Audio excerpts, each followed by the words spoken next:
Plus, my name is Margot Chen. I'm 71 years old. And on the morning my late husband's will was unveiled, I watched my two daughters carve up $45 million like it was their birthday cake. Victoria claimed the tech startup portfolio.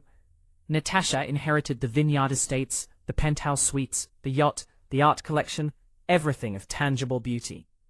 Absolutely everything. And I, after 48 years of unwavering partnership, after reshaping my entire existence around that family, was handed a tattered manila folder that looked like something pulled from a dumpster. My son-in-law Marcus actually snickered and said, "Well, Margot, at least you can use it to organize your coupon clippings." Victoria wouldn't even meet my gaze. Natasha exhaled like my mere presence exhausted her. Crushed and hollow, I left that glass-walled conference room, feeling like every sacrifice I'd made had amounted to nothing. But what none of them could have predicted was that later that evening, when I finally opened that despised folder in the quiet of my own apartment, I would discover something that would flip their world upside down and redefine mine forever. Richard had passed away only 9 days prior. A sudden stroke took him in a matter of hours. For 48 years he had been my anchor, my confidant, the visionary who transformed a failing software consultancy into a global enterprise, working around the clock. I was there beside him every step of the way. When he pulled all-nighters coding prototypes, I brought him espresso and kept him company until sunrise. When he traveled internationally for investor meetings for months at a time, I handled our household solo and raised our two daughters without a single complaint. When venture capitalists turned him down cold, I sold the pearl necklace my grandmother had left me to help him secure seed funding. I never sought applause. I never demanded acknowledgement. I simply loved my husband and believed he would protect me when it mattered most. How utterly mistaken I was. The will reading happened at the offices of Hamilton and Strauss, the corporate attorneys who'd handled Richard's affairs for decades. I arrived 15 minutes early, wearing my navy silk blouse, the one Richard had surprised me with on our last Valentine's Day together. I assumed this would be straightforward. After nearly 5 decades side by side, it seemed logical that my husband would have ensured my security. My daughters could inherit the empire, but surely I would have enough to live comfortably and independently. Claire Hamilton, the lead attorney, started reading in a flat business-like tone.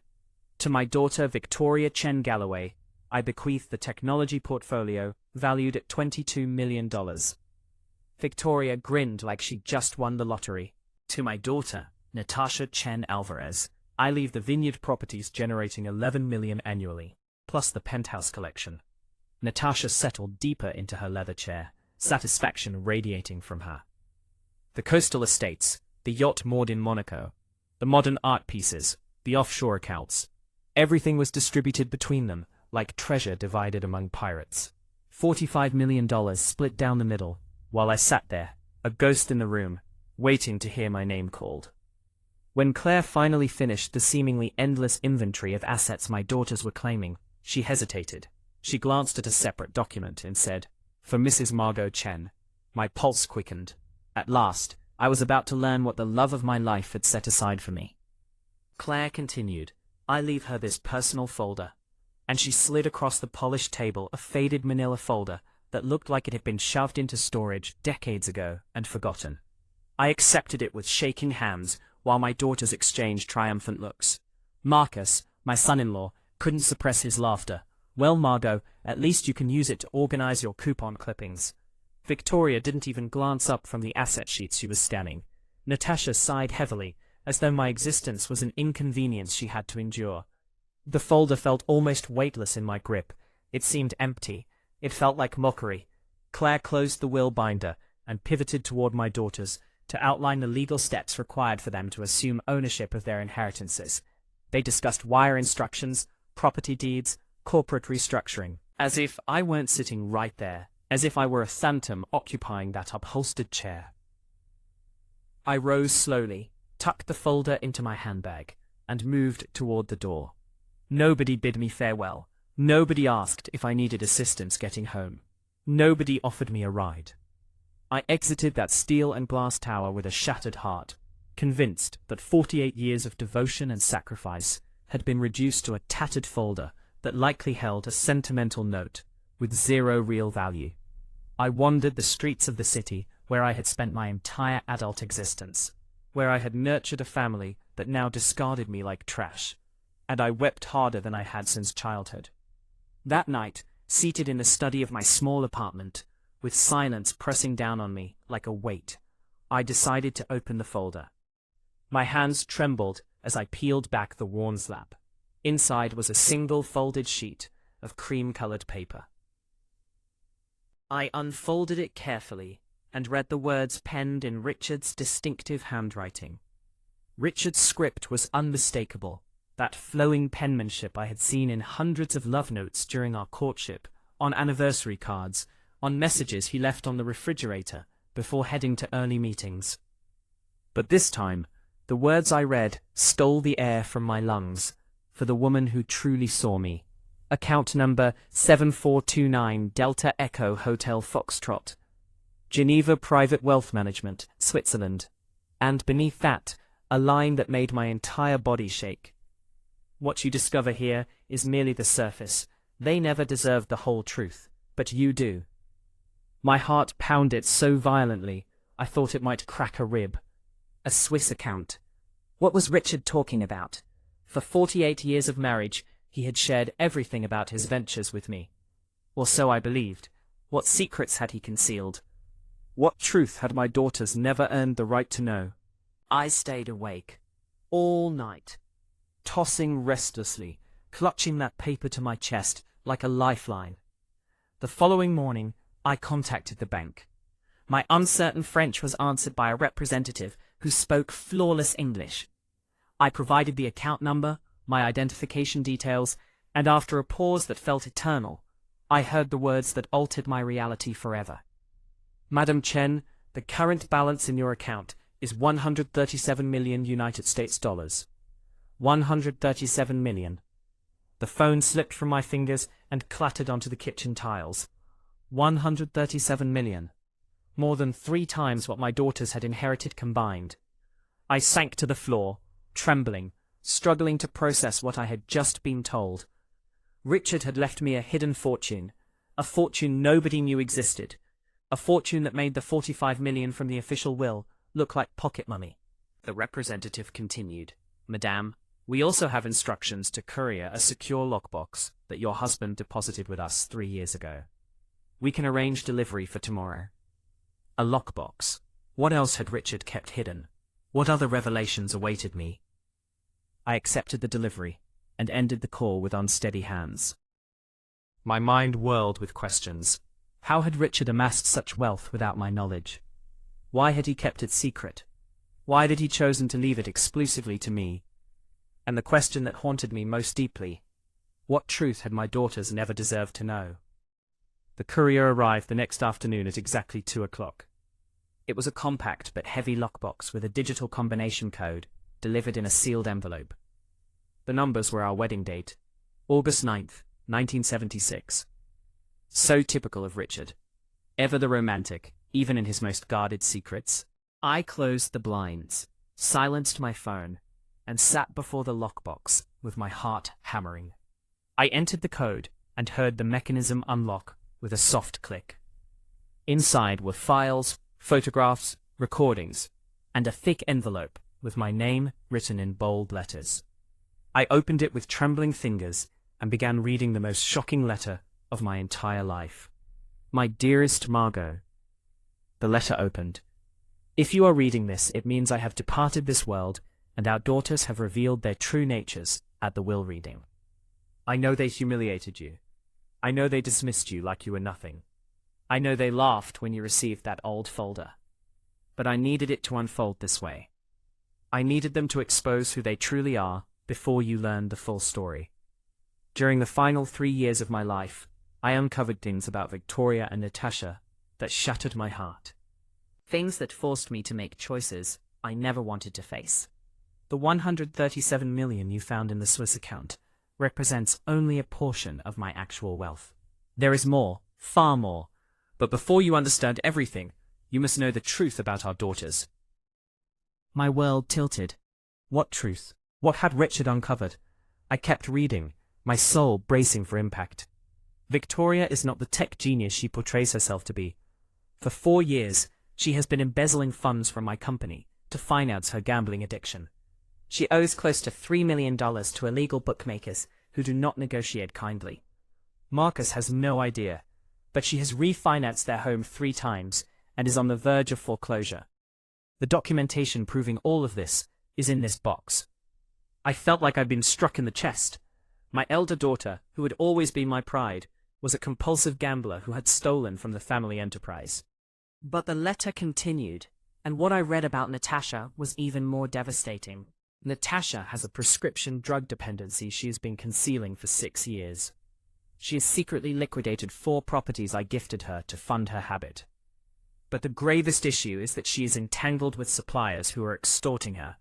They have threatened her life, unless she pays them $800,000 by year's end.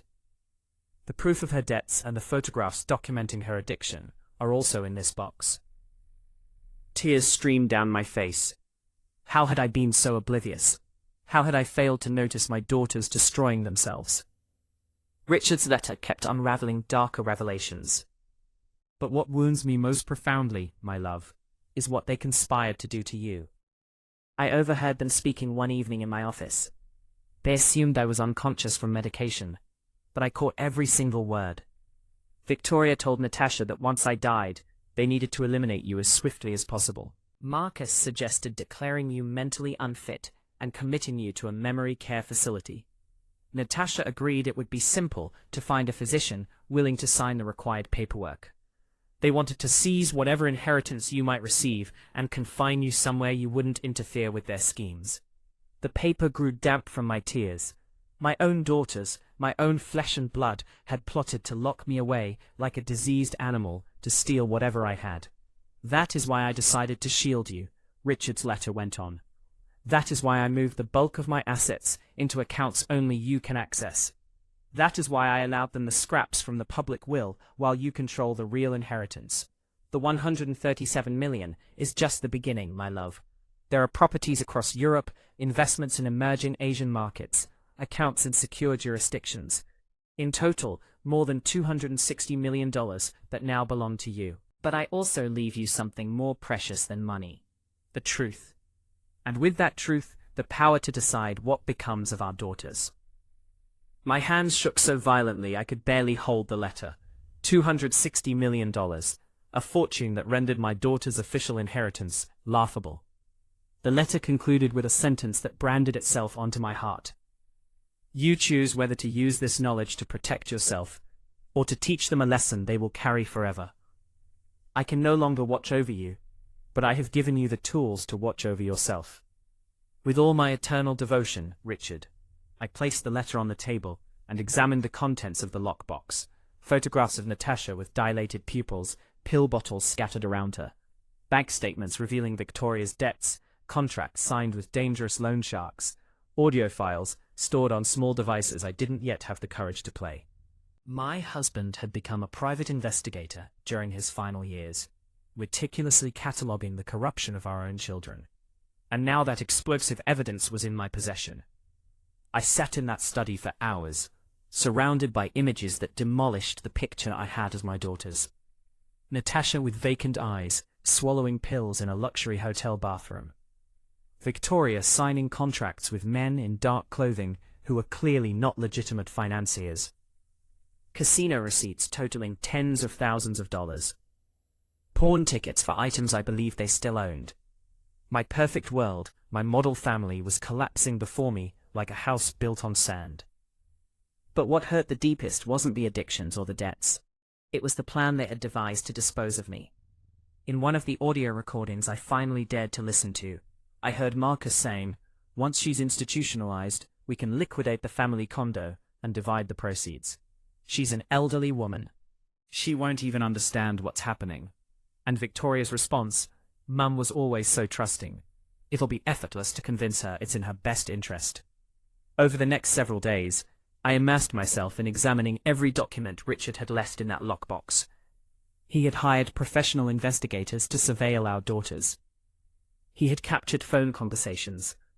He had photographed clandestine meetings.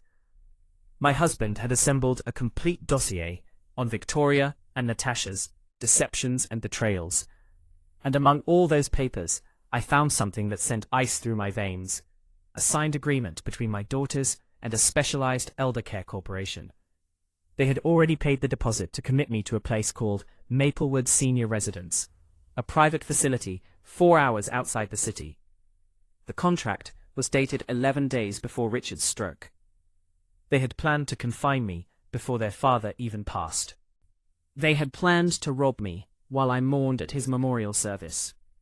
The phone rang one morning as I was reviewing investment portfolios.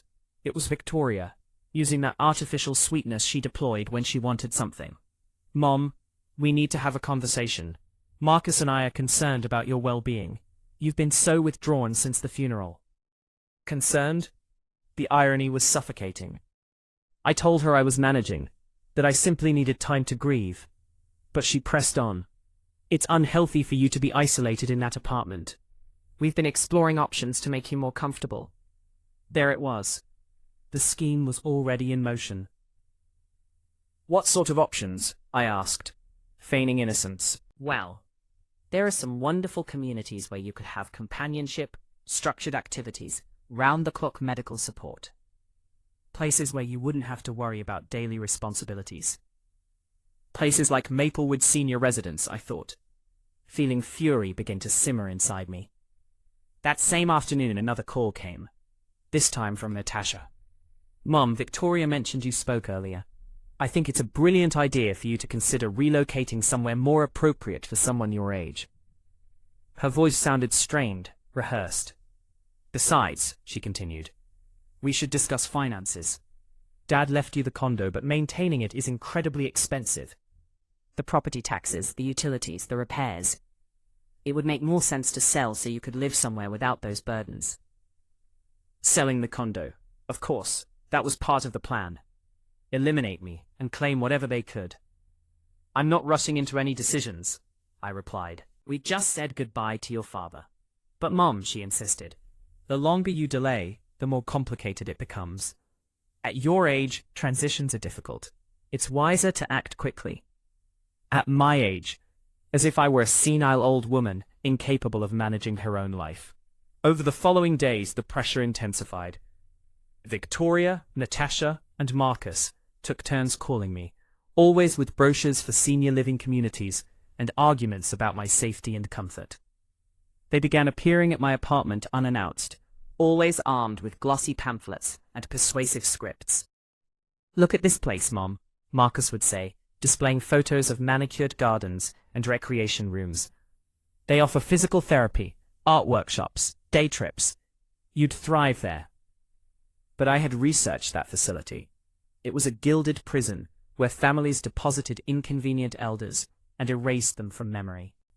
The online testimonials spoke of inadequate care, inedible food, and abusive staff members. A perfect location for someone to fade away from the world, unnoticed. One evening, while pretending to entertain their suggestions, I decided to test them. "You know what?" I said during an awkward family dinner they had organized. "Maybe you're right. Perhaps it is time to make some changes. But first, I'd appreciate your help with something." Their faces brightened, convinced I had surrendered. "Absolutely, Mum. Whatever you need," Victoria said with a manufactured smile. "I want to review all of your father's company records. I want to understand precisely what you've inherited and how the operations function." The silence that followed was profound. Victoria and Natasha exchanged uneasy glances. "Don't burden yourself with that, Mum," Natasha said hastily. "You don't need to stress over paperwork." "But I insist," I continued. "After 48 years of building that empire alongside your father, I have every right to understand what happens to it." Marcus interjected with that patronizing grin I despised. "Margot, those things are incredibly complex. Financial models, regulatory filings, corporate structures. It's better to let the professionals manage it, while you enjoy your new living situation. The professionals? As if I were a child incapable of understanding basic finance. Also, Victoria added, we've already made some critical decisions. We sold one of the vineyard properties to cover company obligations. Sold a property? What obligations? Richard had been gone barely 2 weeks, and they were already liquidating assets. What kind of obligations? I pressed. Tedious things, Mom. Tax liabilities, vendor contracts, employee salaries. Nothing for you to worry about. But I knew the reality. I knew Victoria had used that money to pay her bookmakers. I knew they were plundering the inheritance to fund their addictions. That night, alone in my apartment, I made a decision. I would not be the silent victim they anticipated. I would not allow them to institutionalize me while they ransacked everything Richard and I had built together. I had $260 million. I had proof of their crimes. And I had something they had gravely underestimated. 48 years of experience as the partner of a brilliant entrepreneur. I had absorbed more knowledge than they realized. I had learned more strategy than they imagined. And now it was time to deploy all of it to my advantage. I picked up my phone and called Geneva Private Wealth Management. It was time to begin moving my pieces in this lethal chess match my own daughters had initiated. If you feel my words, show your support by liking the video and subscribing to the channel. And tell me from which city you belong, so I can see how far a woman's impactful voice can reach. Help me build this community, so we can bring more truthful stories for you.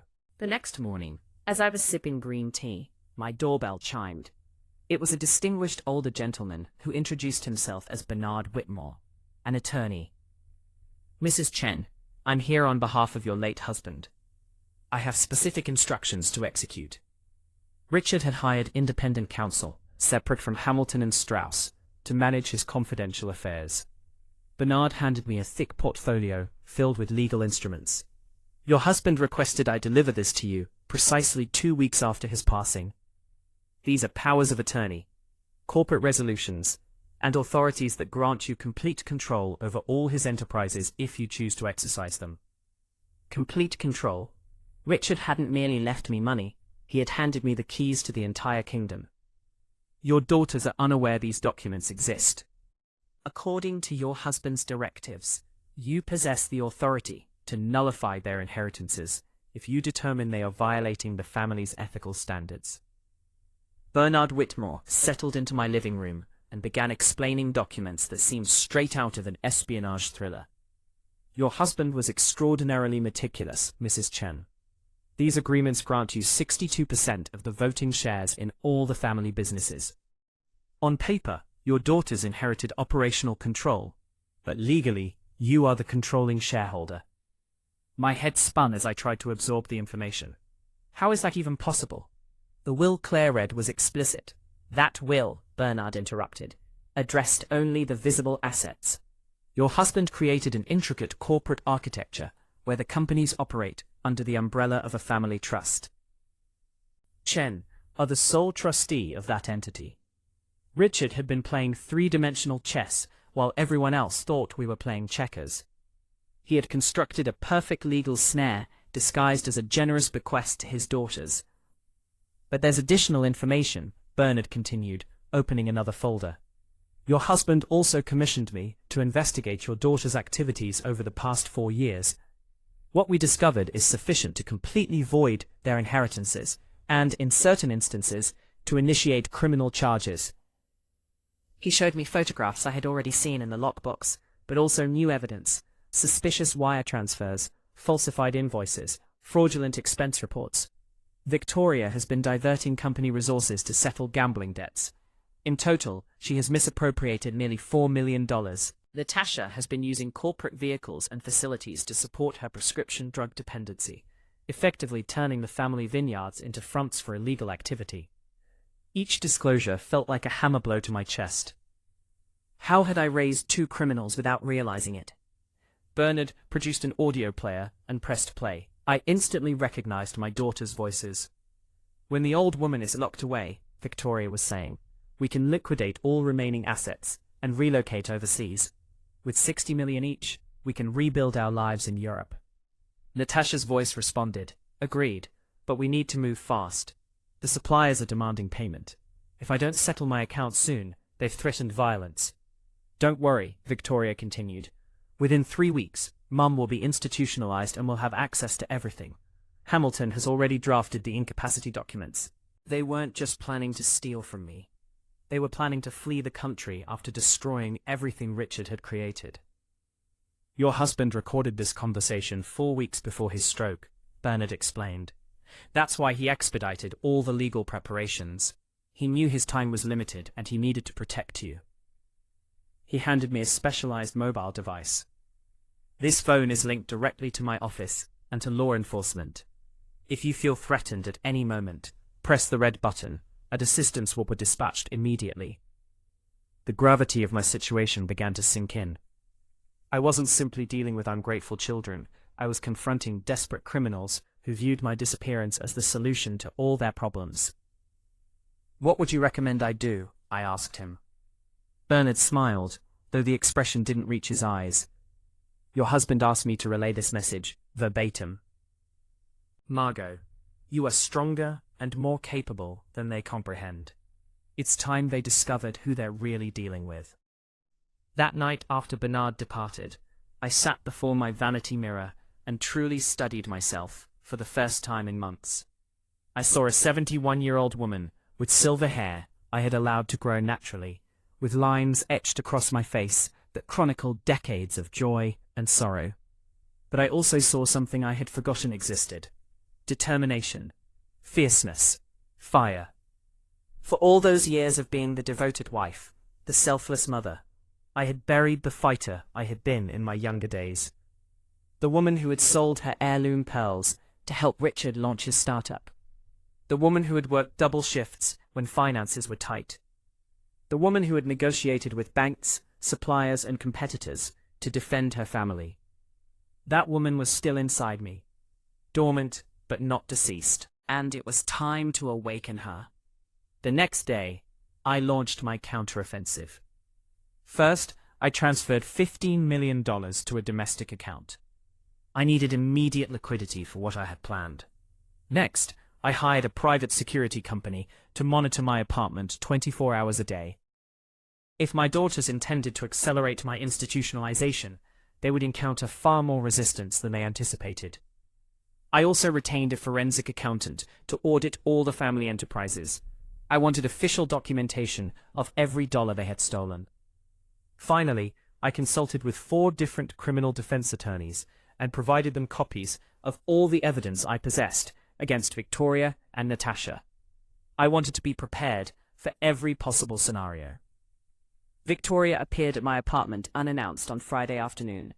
She was accompanied by Marcus and a man who introduced himself as Dr.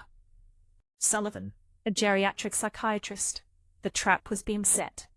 "Mom," Victoria said with that counterfeit smile that now revolted me. "We brought the doctor to conduct a general wellness assessment. We simply want to ensure you're healthy." The supposed doctor carried a leather briefcase and a condescending demeanor that made my blood boil. "I don't require an assessment," I replied firmly. "I feel perfectly healthy." "But Mum," Marcus insisted, "at your age, regular evaluations are essential. The doctor just wants to ask you some basic questions." Basic questions designed to declare someone mentally incompetent, I thought. "Mrs. Chen," the fake doctor said in a syrupy tone, "I simply need to evaluate your cognitive function. These are standard procedures." He extracted some forms from his briefcase that I recognized instantly. They were identical to the documents Bernard had shown me, the ones Hamilton and Strauss had prepared to declare me incapacitated. "Can you tell me today's date?" he asked. "Friday, August 23rd, I replied. "And can you tell me your current address?" "The condominium I purchased with my husband 32 years ago, at 417 Lakeshore Boulevard." "Do you recall what you inherited in the will?" There was the snare. If I mentioned only receiving the old folder, it would suggest I had no resources and would be easier to declare incompetent.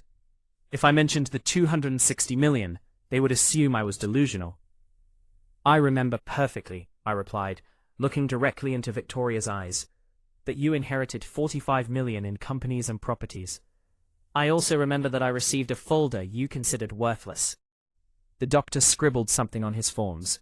Victoria smiled, believing I had fallen into her trap. And how do you feel about that distribution? The doctor probed. I feel, I said slowly, like a woman who finally understands exactly who her family members truly are. Marcus and Victoria exchanged satisfied glances. They assumed I was admitting confusion or bitterness, emotions they could exploit to justify my commitment. The fake doctor closed his folder and whispered something to Victoria. Then he turned to me. Mrs. Chen, I believe it would be beneficial for you to spend several days under clinical observation. We have an excellent facility where you can rest while we conduct a thorough evaluation. There it was, the final trap.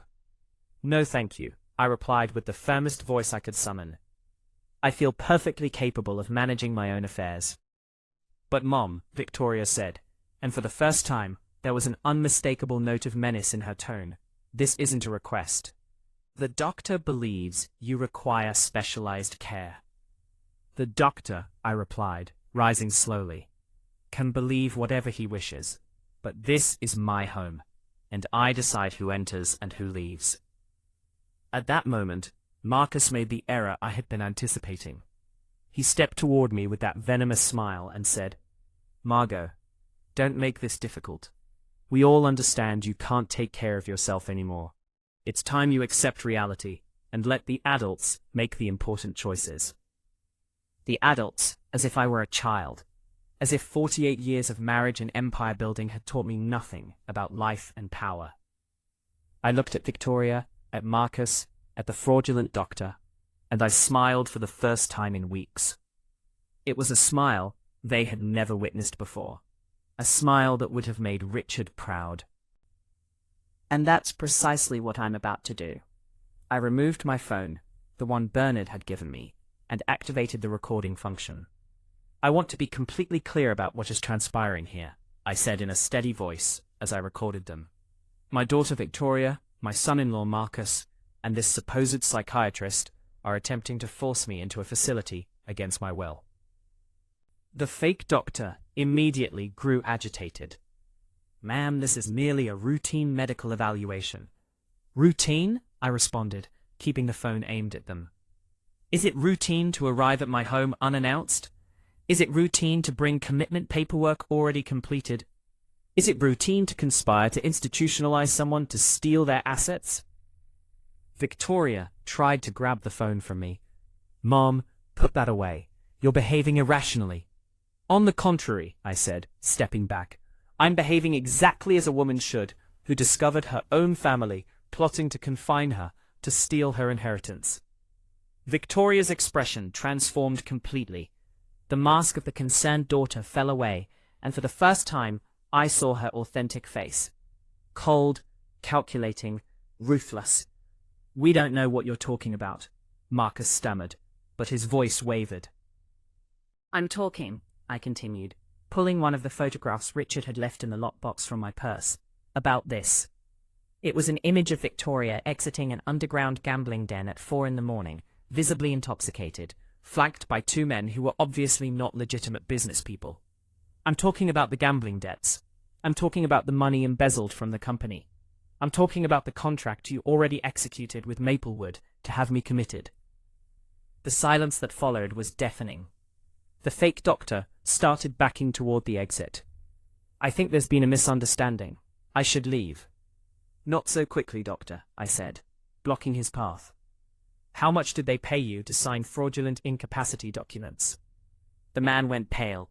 I don't know what you're referring to. I'm referring to this, I said, showing him another photograph where he appeared accepting an envelope of cash from Victoria. My husband hired professional investigators during his final months. He documented every corrupt move you made. Marcus began to cry, but they weren't tears of remorse. They were tears of pure terror. Margot, you're misunderstanding everything. Everything we've done has been for your benefit. For my benefit, I repeated, feeling rage fuel a strength I hadn't experienced in years. Stealing from the family business is for my benefit? Planning to flee overseas with the money is for my benefit? Victoria finally lost her composure. Enough. You're a delusional old woman who doesn't comprehend what she's saying. Dad made an error, leaving you anything. You're too incompetent to handle wealth. There it was, the truth. After 48 years of pretending to respect me, she finally revealed what she genuinely thought. Incompetent, I asked, removing my phone and dialing a number. They're here, exactly as you predicted. Yes, I've recorded everything. Victoria tried to snatch the phone from me again, but this time I didn't retreat. If you touch me, I said, in a voice I didn't recognize as my own, it will be the final act you commit as a free woman. What do you mean? Marcus asked, his voice fracturing. I mean, I replied, that at this very moment, 4 criminal attorneys are reviewing evidence of fraud, embezzlement, and conspiracy to commit kidnapping. Just then, the doorbell rang. It was 2 police officers, accompanied by Bernard. Mrs. Chen, one of the officers said, we received your emergency alert. Victoria and Marcus looked at each other in absolute horror. The fake doctor attempted to slip away, but Bernard stopped him. Dr. Sullivan, or should I say Mr. Peterson, because you're not actually a licensed psychiatrist, are you? The man collapsed into a chair. They paid me $8,000 to sign some documents. I didn't realize it was illegal. $8,000 to declare me mentally incompetent, I said. Is that what my freedom is worth? The police began taking statements, while Bernard explained to me that this had been a controlled operation from the moment Richard died. Your husband anticipated every move, Bernard told me, as the officers detained the fake doctor. He knew they would attempt to have you committed swiftly, before you could defend yourself. That's why he prepared all this evidence and these legal instruments. Victoria and Marcus weren't arrested that day, but the police cautioned them they were under active investigation. When they finally departed, my apartment fell silent for the first time in weeks. I sank into my favorite armchair, the same one where Richard and I used to watch documentaries together, and I wept. But they weren't tears of sadness. They were tears of emancipation. For the first time since my husband's death, I felt genuinely free.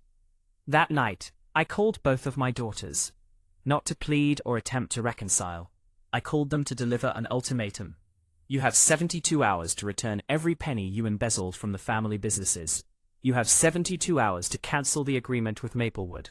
And you have 72 hours to confess the complete truth about your debts and your addictions. Or what? Victoria asked, with a defiant tone that no longer intimidated me. Or Monday morning at 9 o'clock, 4 major newspapers will publish the full account of your crimes. Or I submit all the evidence to the district attorney's office. Or I invoke the legal powers your father left me to completely revoke your inheritances.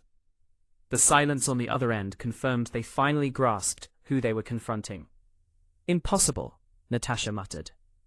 Dad left us everything in the will. You can't take what's legally ours. Want to test that theory? I replied, and for the first time in my life, my voice sounded exactly like Richard's when he was closing a high-stakes negotiation.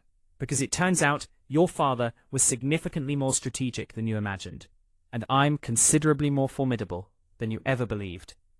I ended the call before they could respond. I didn't need to hear more lies, more excuses, more manipulation. It was time for them to learn that the woman they had underestimated for so many years had claws when she needed to use them. The next morning, at 7:30 sharp, Victoria and Natasha appeared at my door. They didn't arrive with fraudulent psychiatrists or commitment schemes. They came defeated, humiliated, pleading for leniency. Mom, Victoria said, and for the first time in years there was no condescension in her voice. We need to have a serious conversation. I permitted them entry, but this time I didn't offer tea or pleasantries. I left them standing in the center of the living room, while I remained seated in my armchair. The position of power I had earned. Speak, I said simply. Natasha began crying immediately. Mom, everything spiraled out of control. The pills, the debts, the suppliers. We didn't know how to stop it. And your solution was to rob me and institutionalize me, I asked. That wasn't the initial plan, Victoria mumbled. At first, we just needed to borrow some money temporarily. We thought we could repay it before anyone discovered the truth. But circumstances deteriorated, Natasha continued. The suppliers started issuing threats. They said if we didn't pay, they would target the entire family. So you decided to harm me first, I replied. You decided it was preferable to confine me like an animal than to face the consequences of your choices. Victoria knelt before my chair. Mom, we're your daughters. We love you. We just made catastrophic mistakes. You love me? I asked, feeling all the fury that had accumulated for months finally erupt. You call planning my institutionalization love? You call embezzling the wealth your father and I built together love? You call treating me like garbage at the will reading love? They didn't respond because there was no acceptable answer to those questions. But I want you to understand something, I continued, standing slowly and walking to the window. Your father loved you. Despite everything he uncovered, despite all the evidence he compiled against you, he loved you. That's why he gave you a chance to redeem yourselves. He left you $45 million, sufficient to settle all your debts and restart your lives. But he also granted me the authority to revoke it if you demonstrated you didn't deserve it. Their faces drained of color as they comprehended the magnitude of what I was saying. What do you want us to do?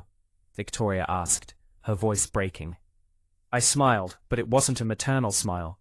It was the smile of a woman who had finally discovered her power.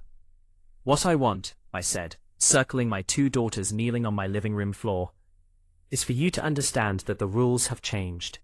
For 71 years, I have been the obedient wife, the sacrificial mother, the invisible woman who cleaned up everyone else's messes. That era is finished. I looked them directly in the eyes, one by one. Victoria, I want you to contact all your bookmakers immediately and inform them they will receive their payment, but not from money stolen from the company. They will be paid from your own inheritance. Her face fell. Mom, if I do that, I'll have nothing remaining. The debts exceed $3.5 million. Precisely, I replied, showing not an ounce of sympathy. You'll be left with exactly what you deserve after embezzling from the family enterprise for 4 years. Natasha, I continued, turning to my younger daughter, you are going to admit yourself to a rehabilitation facility. Not one of those luxury retreats where the wealthy pretend to recover. A legitimate program where they will address your addiction seriously. Mom, I can quit on my own. I don't need rehab, she protested. How well were you able to quit gambling on your own? I asked Victoria. How successfully did you stop stealing money independently? No, my daughters, addicts don't recover alone. You are going to get help, or you are going to forfeit everything. Natasha began sobbing harder. They'll destroy me in rehab. No, I said, removing my phone. They won't destroy you, because I'm going to settle your debts myself. But every dollar I pay for your obligations will be deducted from your inheritance. I dialed a number I had written down days earlier. Detective Richardson, this is Margot Chen. I have information about a prescription drug trafficking network operating through family-owned properties. Natasha went white as a ghost. Mom, what are you doing? I'm cleaning up the catastrophe you created, I replied, speaking into the phone. Yes, detective. I have names, transaction records, photographs, and my daughter is prepared to cooperate as a protected witness. I ended the call and looked at Natasha. You are going to testify against the suppliers. You are going to provide law enforcement with all the information you possess about their operation. And you are going to do it before you enter rehabilitation. They'll kill me if I cooperate, she whispered. They'll kill you if you don't pay, I replied. At least this way, you have a chance to survive and rebuild your life. Victoria attempted to stand, but I stopped her with a glance. I'm not finished with you. I retrieved the documents Bernard had provided from my bag. Did you know that your father left me controlling interest in all the family businesses? Did you know that I can legally terminate your employment immediately? Panic flooded her eyes. Mom, that company is all I understand. It's my entire identity. It was your identity, I corrected her. until you decided to transform it into your personal treasury. I showed her the financial analysis the forensic accountant had prepared. $4 million embezzled over 4 years. Fabricated invoices, irregular wire transfers, phantom accounts. This is evidence of federal crimes, but there's a path to resolve this without involving the prosecutor's office, I continued, watching hope ignite in her eyes. You are going to resign your position as Chief Operating Officer of all companies. You are going to transfer all your shares to me, and you are going to work as an entry-level employee, earning minimum wage until you have repaid every penny you stole. An entry-level employee? She asked, incredulous. You're going to start from the bottom, exactly as your father did. You're going to perform data entry. You're going to organize files. You're going to do the work that real employees do every day. And you're going to learn what it means to earn money honestly. The humiliation on her face was evident, but there was something else too. For the first time in years, she was perceiving me as more than a harmless elderly woman. Marcus, who had remained silent throughout the confrontation, finally spoke. Margot, this is absurd. They can't accept these conditions. They're your daughters. I turned to him with a smile that could freeze water. Oh really? And what are their alternatives, my dear son-in-law? I extracted another photograph from my bag. It was Marcus kissing a young woman in a restaurant parking lot. Should I inform Victoria about your affair with the yoga instructor? Or would you prefer to confess yourself? His face collapsed completely. Or would you prefer I tell her about the $70,000 you've been siphoning from joint accounts to support your girlfriend? Victoria stared at her husband with an expression of absolute betrayal. What is my mother talking about? Your husband, I continued, savoring every moment of his discomfort, has been stealing from you for 18 months, and he's been sleeping with Amber, the yoga instructor from the wellness center, for 8 months. Marcus started to deny everything, but I produced more photographs. Would you like me to continue showing evidence, or are you going to admit the truth to your wife? Victoria stood slowly, looking at Marcus as if seeing him for the first time. Is it true? He wept, but he didn't deny anything further. Why? She asked. Because, I answered for him. He assumed that when you inherited, he would have access to tens of millions of dollars. He planned to remain married until he had accumulated enough wealth to divorce you and take half. This can't be happening, Victoria murmured, clutching her head. Oh, but it is happening, I said, feeling more powerful than I had in decades. And we're just beginning. I extracted the final document from my bag. This is a divorce settlement my attorney drafted. Marcus is going to sign it now, relinquishing any claim to marital assets, because if he doesn't sign, all these photographs will appear in the business section tomorrow, along with evidence of his embezzlement. You can't force me to sign anything, Marcus said, but his voice trembled. Can't I? I asked, dialing another number on my phone. Hello, Amber. This is Marcus's mother-in-law. Yes, I have some very interesting photographs that I believe your husband would want to see. Marcus lunged toward me, attempting to grab the phone. Stop! He's married. His wife doesn't know anything. Precisely, I said, moving away from him. And unless you sign this divorce agreement immediately, she's going to learn everything. I ended the call and extended a pen toward him. You have 60 seconds to decide. Marcus signed the document with shaking hands, tears streaming down his face. Victoria watched him as if he were a stranger. Excellent, I said, securing the signed papers. Now leave my home and never return. If I see you near this family again, I will execute my threat to contact Amber's husband. Marcus fled without another word. I was left alone with my 2 devastated daughters, sitting on my living room floor like disciplined children. Do you comprehend now? I asked them. Do you finally understand that I am not the helpless elderly woman you assumed I was? Natasha nodded, still crying. Mom, can you ever forgive us? I studied her for a long moment before responding. That depends entirely on you. If you do everything I've asked, if you genuinely recover, if you learn to be women of integrity like your father was a man of integrity, perhaps, but it's going to require years, and you're going to have to earn my forgiveness every single day. Victoria finally raised her head. Are you going to take our entire inheritance? No, I replied, and I saw relief in her eyes. I'm going to give you an opportunity to earn it. But you are going to work for every dollar. You are going to prove you deserve the name you carry. And what if we can't do it? Natasha asked. What if we're too damaged to change? I looked at her with a mixture of sorrow and resolve.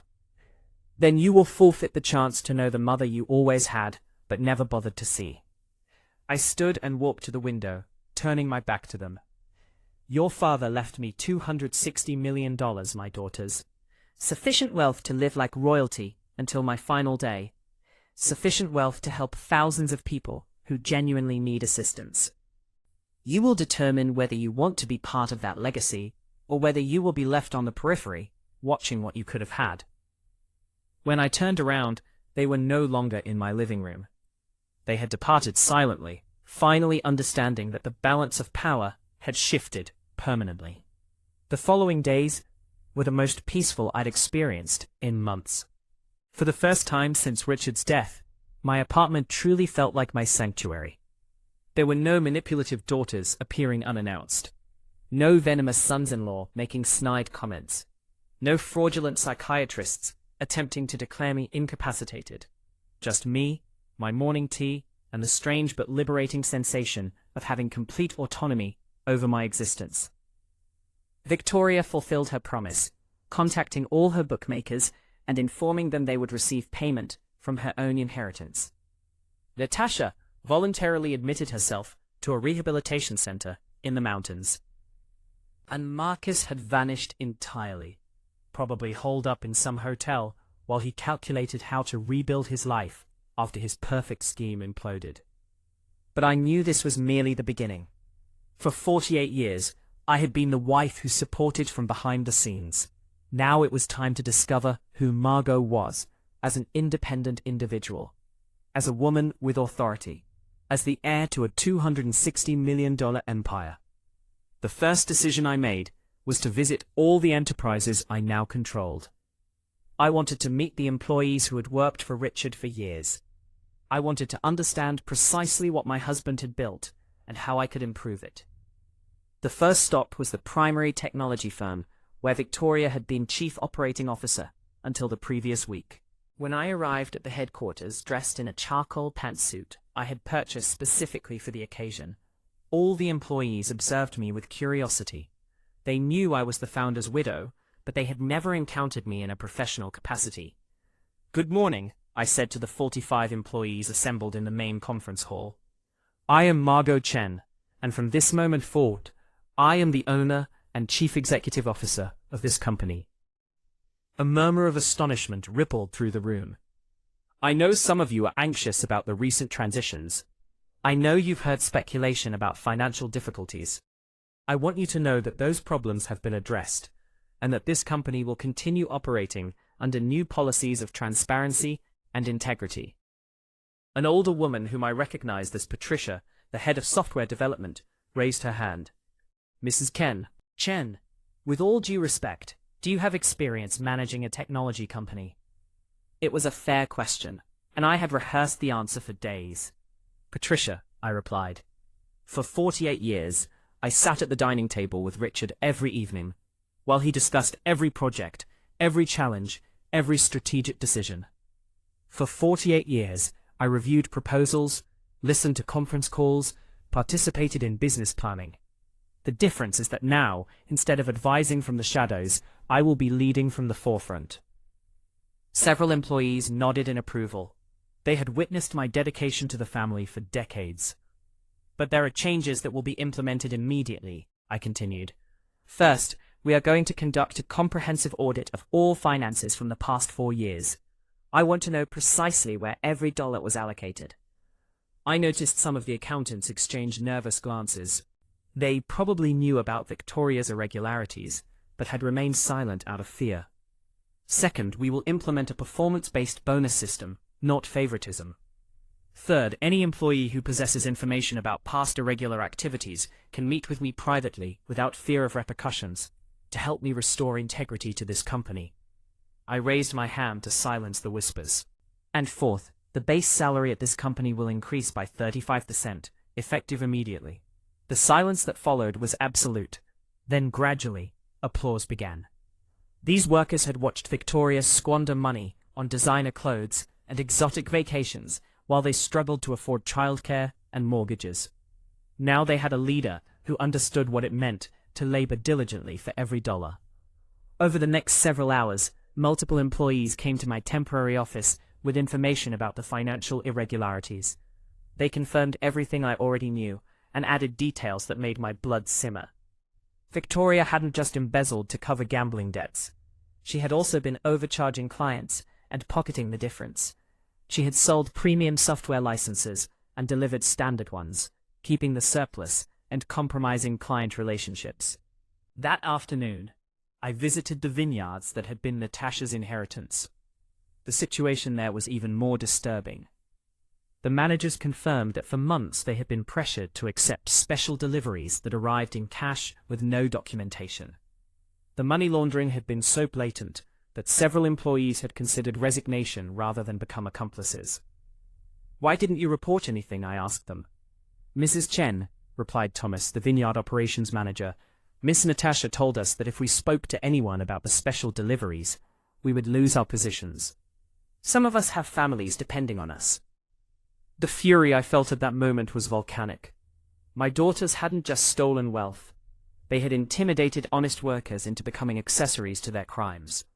But I also discovered something beautiful during those visits. I discovered that Richard's employees were dedicated, honest individuals who had genuinely admired my husband and were willing to respect my leadership if I proved to be fair. I discovered that I possessed natural business instincts I had developed over decades without recognizing it. I discovered that when I spoke with authentic authority, grounded in knowledge and experience, people listened. And I discovered something more significant, that I enjoyed having power.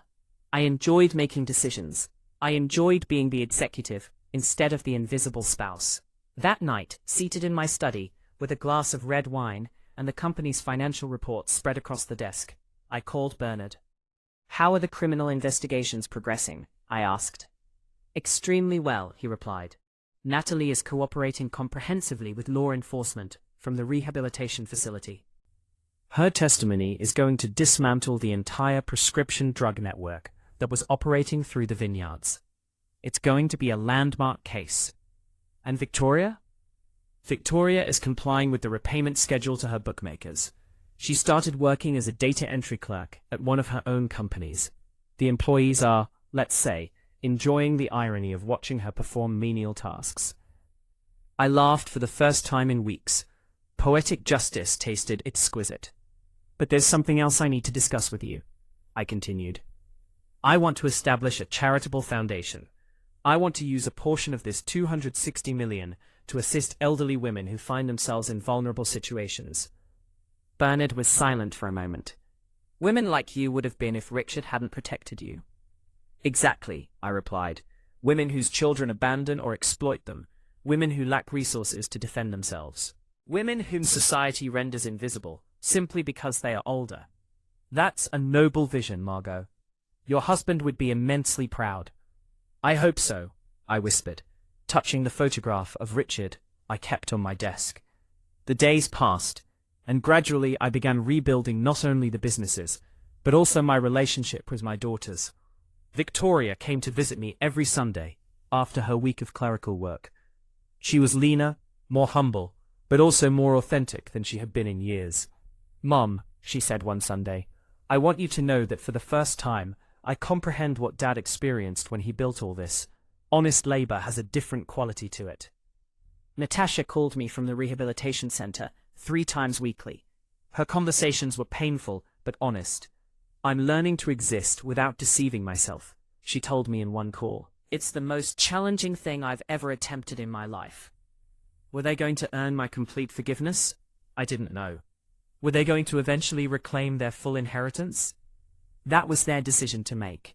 But for the first time in my life, I wasn't defined by being someone's mother or someone's wife. I was Margot, a businesswoman, a philanthropist, a powerful woman in my own right. And that woman had ambitious plans for the future. Plans that transcended revenge. Plans that were going to transform lives including my own. Richard had provided me the tools to defend myself, but I had chosen to use them for something greater, to become the woman I always had the potential to be, but never had the opportunity to discover. 6 months after that morning when I read that letter that altered my life forever, I found myself standing before my bedroom mirror, preparing for the most significant event since Richard's death. That evening was the launch of the Richard and Margot Chen Foundation for Vulnerable Senior Women. I was wearing an emerald dress I had selected specifically for the occasion, not because it was the most expensive, but because it was the color of growth, the color of the power I had discovered within myself. As I fastened the diamond earrings Richard had given me for our 25th anniversary, I reflected on everything that had transformed since that night I opened the tattered folder my daughters had scorned. The foundation had already assisted over 300 elderly women in its initial months of operation. Women like Dorothy, 76, whose children had depleted her retirement account and left her surviving on government assistance. Like Carmen, 70, who had been a victim of elder abuse for decades and finally found the courage to escape. Like Sandra, 78, whose family had attempted to declare her mentally incompetent to seize her pension. Every story I heard reminded me how narrowly I had avoided becoming one of those victims. And every woman we helped confirmed that I had made the correct decisions. The phone rang as I finished preparing. It was Victoria. Over these 6 months, our conversations had slowly evolved from hostility to something resembling genuine respect. "Mom," she said, and her voice sounded different, more mature. "I wanted to wish you success at the launch tonight." "Thank you," I replied, surprised by the sincerity in her tone. "How are things at the office?" "We completed the affordable software project you proposed today. Seeing non-profit organizations access our technology, I understand why Dad loved this business. It was true. I had transformed part of the technology firm into a social enterprise division. It was profitable, but it also served a purpose that filled my heart." "Mom," Victoria continued, "I know I have no right to ask anything, but may I attend the launch tonight?" The question caught me off guard. For months, I had kept my daughters distanced from my new initiatives, not as punishment, but because I needed space to discover who I was without them. "Why do you want to attend?" I asked. "Because," she said, and I heard genuine emotion in her voice, "I'm proud of you. Because I want people to know that I'm your daughter. Because for 38 years, I thought you were just my mom. And now, I realize you are Margot Chen, an extraordinary woman who happens to be my mother." Tears began streaming down my cheeks. Those were the words I had waited decades to hear. "You can attend," I finally said, "but you will come as a guest, not as privileged family. You will sit with everyone else, and you will listen to what I have built without your assistance." "Understood," she replied. "And Natasha?" "Natasha completes rehabilitation next week. If she remains sober, if she continues cooperating with law enforcement, if she demonstrates she has genuinely transformed, then we can discuss her future in the family." I ended the call, experiencing a strange mixture of hope and caution. My daughters were changing, but I had learned not to trust promises blindly. This time, they would have to prove their transformation through actions, not words. If you feel my words, show your support by liking the video and subscribing to the channel. And tell me from which city you belong, so I can see how far a woman's impactful voice can reach. Help me build this community so we can bring more truthful stories for you. The launch event was held in the grand ballroom of the city's most prestigious hotel. Over 400 people had arrived. Business executives, politicians, social workers, and especially elderly women who had found a second chance through our foundation. As I walked among the guests, greeting and thanking them for their support, I felt more vibrant than I had in years. Not the family that had betrayed me, but the community I had chosen to build. The community of people who believed in second chances and in the dignity of elderly women. Bernard approached me with an enormous smile. "Margot, this is incredible. I've never witnessed such an enthusiastic response for a new foundation." "It's because the need was genuine," I replied. "For decades, we elderly women have been invisible to society, It was time someone acknowledged us. At that moment, I saw Victoria enter the ballroom. She was wearing a simple dress, nothing extravagant, and she walked with a humility I had never observed in her before. Several guests recognized her, and I could see the curiosity on their faces regarding why the daughter who had been disinherited was present at her mother's event. Victoria didn't attempt to approach me or claim attention. She simply sat at a table near the back and waited. When it was time for my inaugural address, I ascended to the podium, experiencing a mixture of nerves and excitement. Before me were 400 people who had come to support my vision. Behind me was the enormous photograph of Richard and me on our wedding day, reminding me where this journey had originated. "Good evening," I began, and my voice sounded stronger than I anticipated. 7 months ago, I was a 71-year-old widow who believed her life had concluded with her husband's death. I assumed my role in the world had been reduced to being the invisible mother of 2 adult daughters and the grandmother who anticipated occasional visits. But, I continued, feeling confidence surge in my chest, I discovered that life can commence at any age if we possess the courage to make difficult choices. I discovered that being elderly does not mean being invisible. I discovered that being 71 years old doesn't disqualify me from launching a new career, a new mission, a new version of myself. The applause started slowly and escalated into a standing ovation. I saw tears in the eyes of many of the elderly women in the audience. They knew precisely what I was discussing, because they had experienced the same invisibility, the same underestimation. This foundation, I continued when the applause subsided, exists because all women, regardless of their age, deserve dignity, respect, and opportunity. It exists because no woman should feel invisible or disposable, simply because society has decided her value diminishes with years. I searched for Victoria in the crowd. She was crying openly, with an expression of pride and regret combined on her face. This foundation also exists because I learned that forgiveness isn't something you distribute freely. It's something that's earned. And that second chances are powerful, but only when accompanied by genuine transformation. I finished my speech by sharing the story of an elderly woman who had come to our foundation the previous week.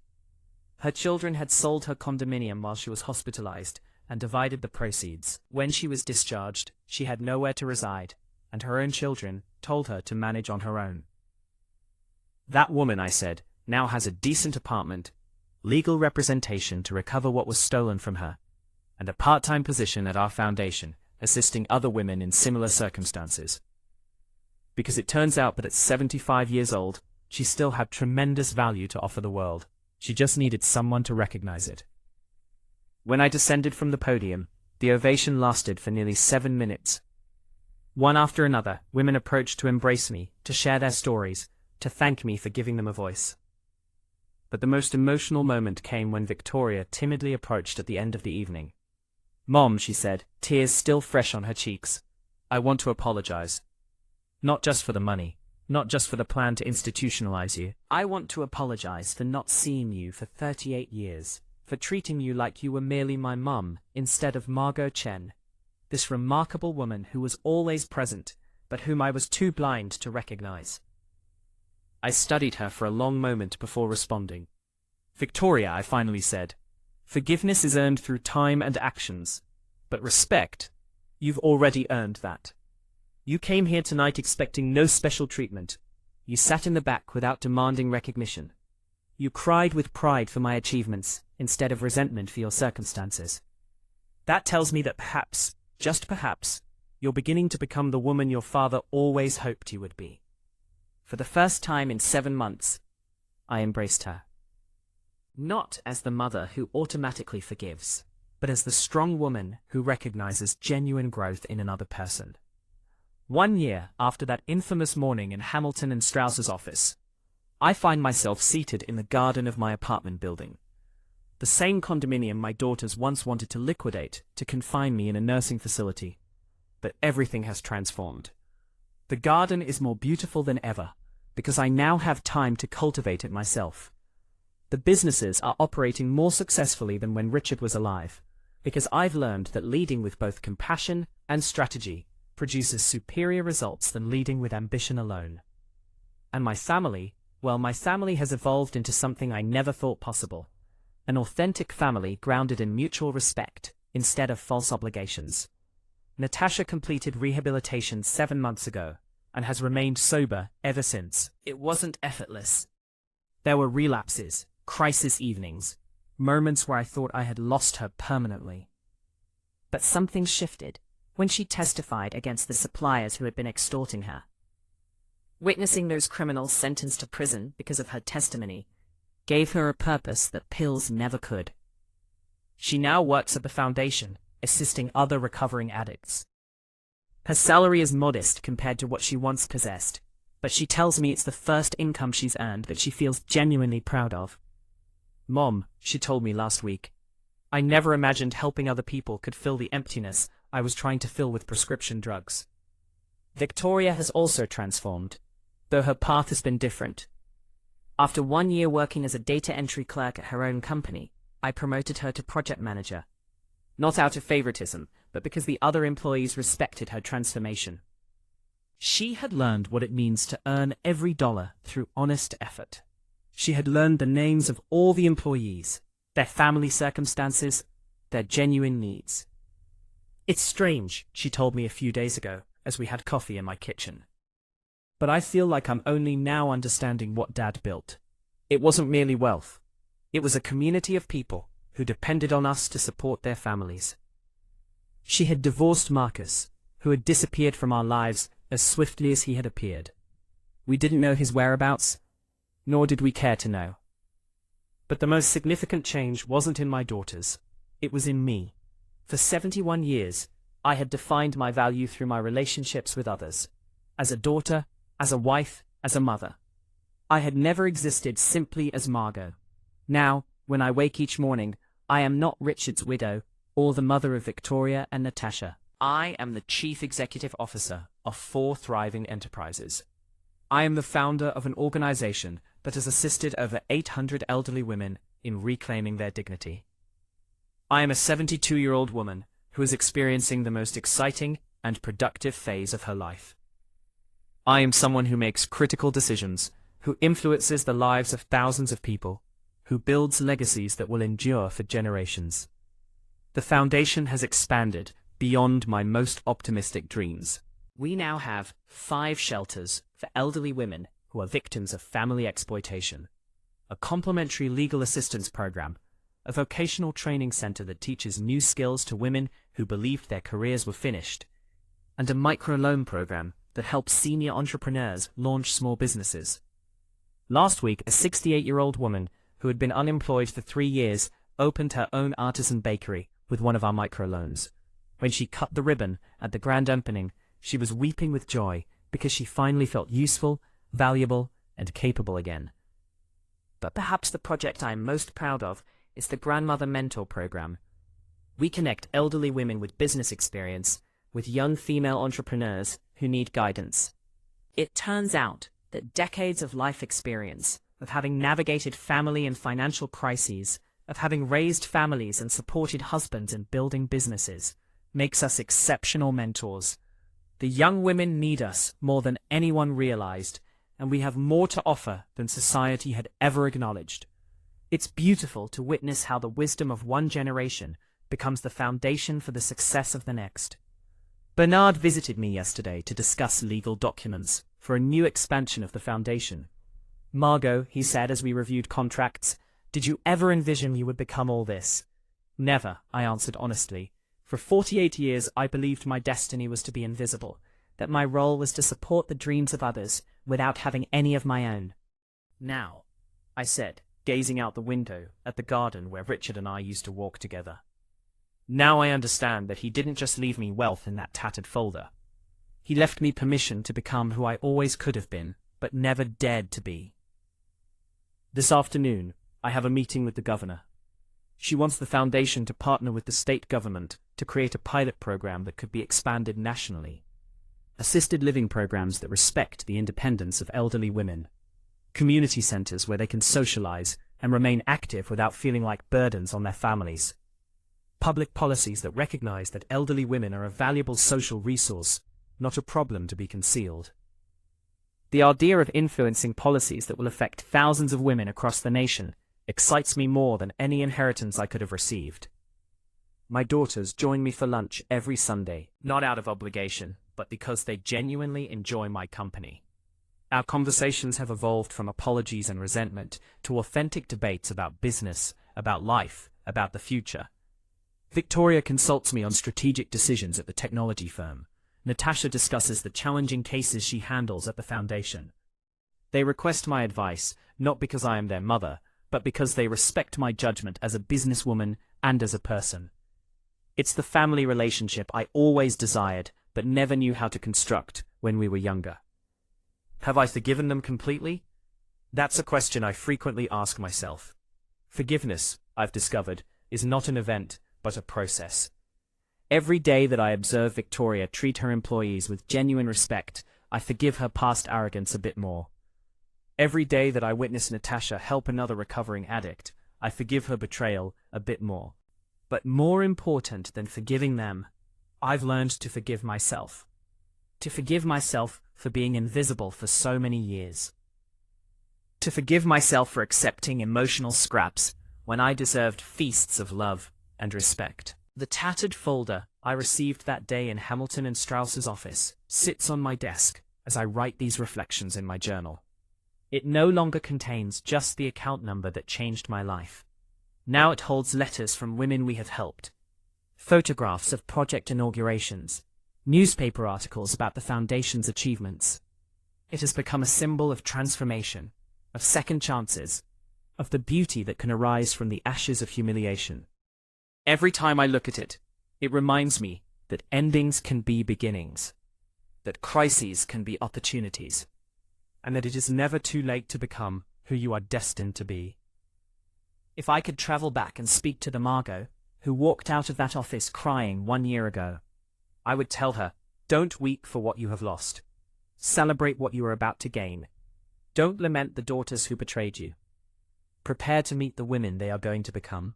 Don't cling to the invisible woman you were. Liberate yourself to become the powerful woman you always had inside you. I would tell her that the pain she feels in this moment is the birth pang of a new life. And that new life is going to be more beautiful, more meaningful, and more powerful than she ever dared to dream. And to you, dear listeners, who have heard my story to the end, I ask, how many times in your lives have you accepted being invisible when you deserve to be seen? How many times have you accepted scraps when you deserved banquets? How many times have you allowed others to define your worth instead of discovering your own power?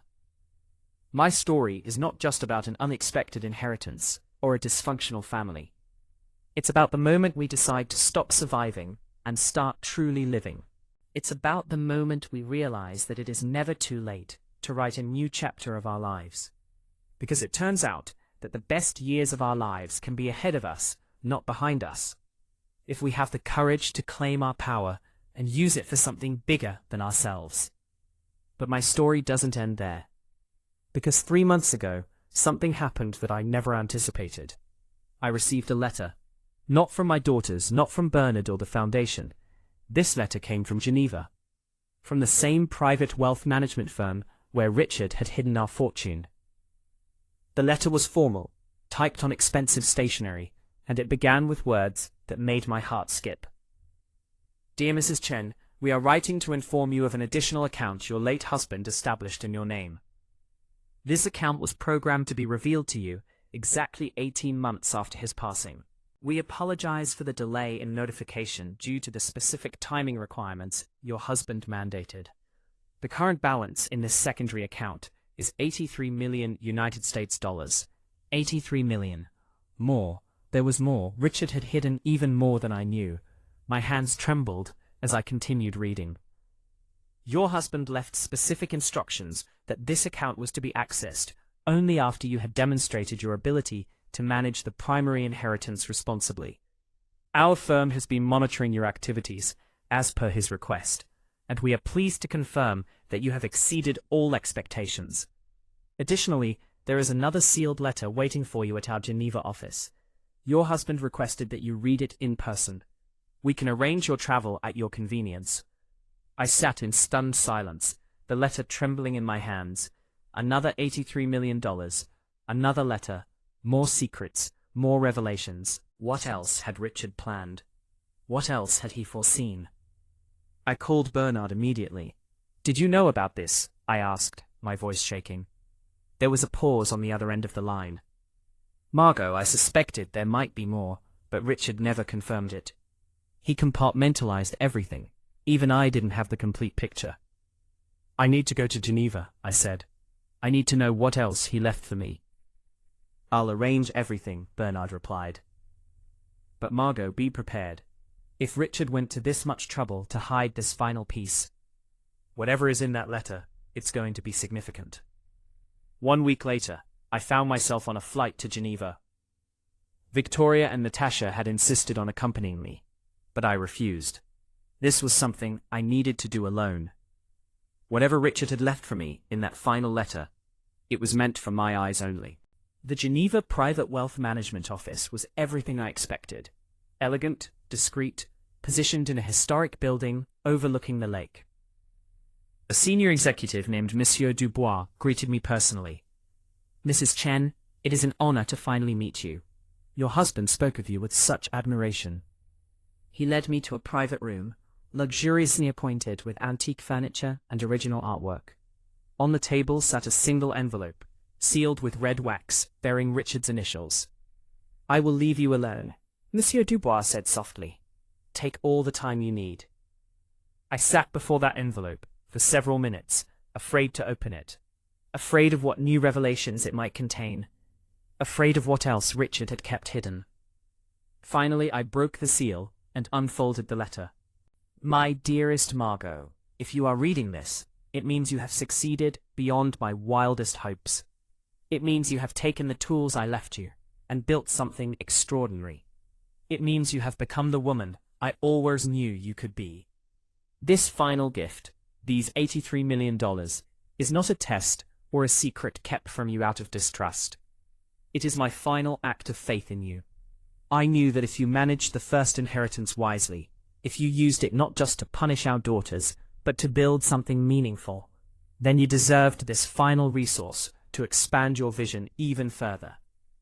But there is something else I must tell you now, something I never had the courage to say while I was alive. I knew about the sacrifices you made.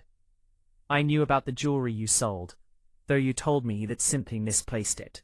I knew about the double shifts you worked when I was traveling, though you pretended you were simply keeping busy. I knew about the nights you cried yourself to sleep when the business was failing, though you always smiled for me in the morning. I knew about the dreams you abandoned, the art career you gave up, the novel you stopped writing, all so you could support mine. And I was ashamed, Margot, ashamed that I let you sacrifice so much, ashamed that I built an empire on the foundation of your dreams, ashamed that I took your invisibility for granted. Tears were streaming down my face now, falling onto the paper and blurring the ink. But I didn't stop reading. That's why I created this final test. I needed to know that you would use this wealth not just to survive, but to reclaim the life you deserved. And now that you have built a foundation that gives voices to invisible women, I can rest knowing that my final gift to you will amplify that mission 1,000-fold. Use this money to expand the foundation. Use it to create art programs for elderly women. Use it to publish the stories of women who have been silenced. Use it to build the world you always dreamed of, but never had the freedom to create. There is one final instruction, my love. In the safe deposit box Monsieur Dubois will provide you, there is something I have kept for you since our first anniversary. It is the first chapter of the novel you wrote 47 years ago, the one you threw away when I told you we needed to focus on the business. I rescued it from the trash and saved it all these years. I think it's time you finished writing it, with all my eternal love and profound regret for the dreams I cost you. I couldn't breathe. The room was spinning. For 47 years I had forgotten about that novel. I had buried that dream so deep I convinced myself it never mattered. But Richard had saved it. He had kept it all this time. Monsieur Dubois returned with a small safe deposit box. Inside, yellowed with age, with 32 pages of manuscript. My handwriting from decades ago. My words. My dream. I read the first page and was transported back to the 24-year-old woman I had been, full of ambition and creativity and hope. The woman who had wanted to write stories that mattered.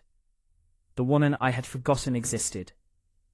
I spent 3 days in Geneva, reading and rereading that manuscript, remembering who I had been before I became someone's wife, someone's mother. And for the first time in my life, I allowed myself to grieve for the dreams I had sacrificed. But I also allowed myself to feel something else. Possibility. When I returned home, my daughters were waiting at the airport. They had been calling constantly, worried about me, but I hadn't answered. I needed that time alone to process everything. "Mum, are you okay?" Natasha asked, studying my face. "You look different." "I am different," I replied, and I was. In those 3 days in Geneva, something had shifted inside me. The final piece of the puzzle had clicked into place. I called an emergency meeting of the Foundation's board of directors. "I have an announcement," I said. "We are expanding our mission." I outlined my vision: art programs for elderly women who had abandoned creative dreams, writing workshops for women who had stories to tell, publishing opportunities for voices that had been silenced, scholarships for elderly women who wanted to return to school. "And there's one more thing," I said, feeling my heart race with a mixture of fear and excitement I haven't felt in decades. "I am going to write a book. It will be my story, but also the stories of all the women we've helped. It will be about reclaiming dreams at any age, and all proceeds will go to the foundation." The board erupted in applause, but Victoria raised her hand. "Mum, can I ask you something?" "Of course." "What changed in Geneva? You left here as one person and came back as someone else." I smiled. "I discovered that your father gave me more than money. He gave me permission to reclaim the parts of myself I thought were dead. He gave me permission to be more than just his widow or your mother." Over the next 6 months, I worked on my novel every morning. The story poured out of me. 47 years of observations, experiences, and wisdom, finally finding their voice. It wasn't the same book I had started writing as a young woman. It was better, richer, deeper, because of everything I had lived through. My daughters read the drafts and wept. "Mom," Victoria said after finishing the first complete manuscript, "I never knew you had all this inside you." "I didn't either," I replied honestly. "I had forgotten it was there." The book was published 10 months after my return from Geneva. It became an unexpected bestseller. Not because of my name or Richard's legacy, but because it resonated with thousands of women who saw themselves in my story. Women who had made themselves invisible. Women who had sacrificed their dreams. Women who believed it was too late to reclaim their lives. The book tour was exhausting but exhilarating. At every event, women would approach me with tears in their eyes, thanking me for giving them hope, for showing them it was never too late. One evening, at a reading in Chicago, an elderly woman raised her hand during the question and answer session. "Mrs. Chen," she said, her voice shaking, "I'm 83 years old. I gave up painting when I got married 60 years ago. Is it really not too late for me?" I looked at her hopeful eyes, at the dreams she had carried silently for 6 decades, and I felt Richard's presence beside me. "It's not too late," I said firmly. "It's never too late. The question isn't whether you're too old. The question is, do you have the courage to reclaim what's yours?" 6 months later, that same woman sent me a photograph. She was standing in an art gallery next to her first solo exhibition. She was 84 years old and finally living the dream she had abandoned. My daughters have become my partners in the Foundation's work now. Victoria oversees the business operations. Natasha runs the addiction recovery programs. And I am the creative director, developing programs that help women reclaim their artistic voices. Last week we launched a new initiative, a film project documenting the stories of women over 70 who had reinvented their lives. Victoria is producing it, Natasha is directing it, and I am writing the script. We are building something together, not out of obligation or guilt, but out of genuine collaboration and mutual respect. The tattered folder still sits on my desk, but now it's surrounded by other things, copies of my published novel, photographs from the Foundation's events, awards and recognition I never sought, but deeply appreciate. And in the center of it all, framed in silver, is that first page of my novel from 47 years ago, a reminder of the dream that never died, just waited. This morning, as I sat in my garden, writing the final chapter of my second novel, my phone rang. It was an unknown number. "Mrs. Chen," a woman's voice asked. "Yes?" "My name is Jennifer Hamilton. You don't know me, but my grandmother was Rose Hamilton, the attorney who read your husband's will." My heart skipped. Rose Hamilton had passed away 6 months ago. "I'm calling because my grandmother left specific instructions in her own will. She wanted me to contact you after her death." "Why?" "Because she wanted you to know the truth. She wanted you to know that she tried to warn your husband about your daughter's plans. She told him they were preparing to have you declared incompetent. That's why he created all those safeguards. But there's something else, something she felt guilty about her entire life." I gripped the phone tighter. "What is it?" "She knew your daughters were planning to institutionalize you before your husband died. She had evidence, but professional ethics prevented her from telling you directly. She's been carrying that guilt for years, watching you suffer at that will reading, knowing what was coming, but unable to warn you. Before she died, she made me promise to tell you how sorry she was. She said you deserved to know that at least one person in that room was on your side, even if she couldn't show it." I felt tears welling up. All this time, I thought I had been completely alone in that conference room. But Rose had known. She had tried to protect me in the only way she could, by helping Richard prepare his defenses. "There's one more thing," Jennifer continued. "My grandmother also left you something in her will, a letter she wrote but never sent. I can mail it to you if you'd like." The letter arrived 3 days later. "Dear Margot, if you are reading this, it means I'd have passed, and my granddaughter has fulfilled my final request. I need you to know that I have admired you from afar for many years. Your grace, your strength, your quiet dignity in the face of your family's disrespect always moved me. I am sorry I could not do more to protect you. I am sorry I had to read that will, knowing what pain it would cause you. But I am not sorry for helping your husband create the means for your liberation. Richard came to me 3 years before his death, with concerns about your daughters. We worked together to build a legal structure that would protect you, while appearing to benefit them. Every document, every account, every safeguard was carefully designed to give you power while hiding it from those who would exploit you. He loved you more than you knew, Margot, and he trusted you completely. I hope you have claimed the life he wanted you to have. I hope you have become the woman he always knew you were. With deep respect and admiration, Rose Hamilton." I sat with that letter for a long time, understanding finally that I had never been as alone as I thought. Richard had protected me. Rose had protected me. Even Bernard had been part of a carefully orchestrated plan to ensure my liberation. And now, 2 years after Richard's death, I was living a life beyond anything I had imagined. Not just surviving, but thriving. Not just existing, but creating. Not just rich, but fulfilled. If you feel my words, show your support by liking the video and subscribing to the channel. And tell me from which city you belong, so I can see how far a woman's impactful voice can reach. Help me build this community, so we can bring more truthful stories for you. Yesterday, I received an email that made me laugh out loud. It was from the organizers of a major women's empowerment conference. They wanted me to be their keynote speaker. Me, Margot Chen, the invisible woman who had been handed a tattered folder and dismissed by her own family.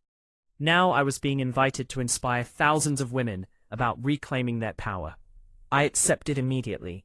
My daughters helped me prepare the speech. We sat together in my living room, 3 generations of wisdom coming together. Victoria shared insights about overcoming addiction to success and achievement. Natasha talked about the humility required for genuine transformation. And I wove it all together into a message about second chances, about invisible women becoming visible, about dreams deferred but never truly dead. On the night of the conference, standing backstage waiting to be introduced, I thought about the journey that had brought me here. From that devastating morning in the attorney's office to this moment of triumph. From feeling worthless to understanding my immeasurable worth. From being defined by others to defining myself. The introduction began. Please welcome Margot Chen, author, philanthropist, and founder of the Richard and Margot Chen Foundation for Vulnerable Senior Women. The applause was deafening. I walked onto that stage, not as someone's widow or someone's mother, but as myself. Fully, completely, unapologetically myself. Good evening, I began, and my voice was strong and clear. 2 years ago, I was handed a tattered folder and told it was my inheritance after 48 years of marriage. My daughters laughed. My son-in-law mocked, and I walked out of that office, believing my life was over. I paused, letting the words sink in. But what they didn't know, what I didn't know, was that my life was just beginning. Because inside that tattered folder was not an ending, but a beginning. Not a dismissal, but an invitation. Not a mockery, but a prophecy. The audience was silent, hanging on every word. I stand before you tonight, worth more than $340 million. I stand before you as the CEO of multiple successful companies. I stand before you as a published author, a philanthropist, and a woman who finally, at 72 years old, discovered who she truly is.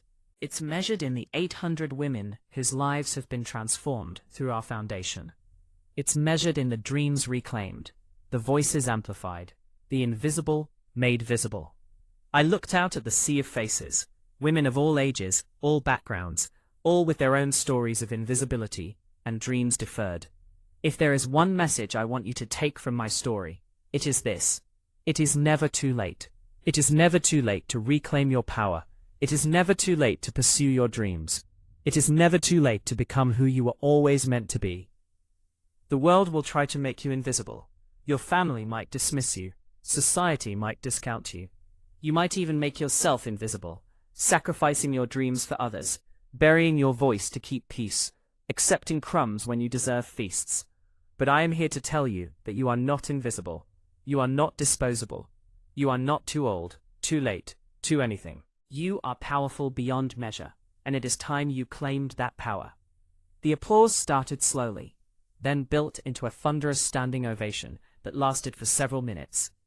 Women were crying, cheering, embracing each other. And in that moment, I understood the true gift Richard had given me. It wasn't the money. It wasn't even the evidence or the legal protections. It was the mirror he had held up, forcing me to see myself as he had always seen me. Powerful, capable, extraordinary. After the speech, hundreds of women lined up to speak with me. Each one had a story. Each one had dreams she had abandoned. Each one needed permission to reclaim her life, and I gave it to them. The same permission Richard had given me. It's not too late, I told each one. Your story isn't over. It's just beginning. One woman, who must have been in her 80s, gripped my hands with surprising strength. I wrote poetry when I was young, she said, but I stopped when I got married. My husband said it was foolish. Is your husband still alive? I asked. No, he passed 5 years ago. Then why are you still letting him silence you? I asked gently. She stared at me, tears streaming down her face. You're right. Why am I? Start writing again, I told her. The world needs your voice.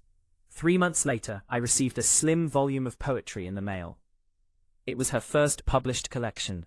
She was 86 years old. The dedication read, "For Margot, who reminded me it's never too late. These are the moments that make everything worthwhile.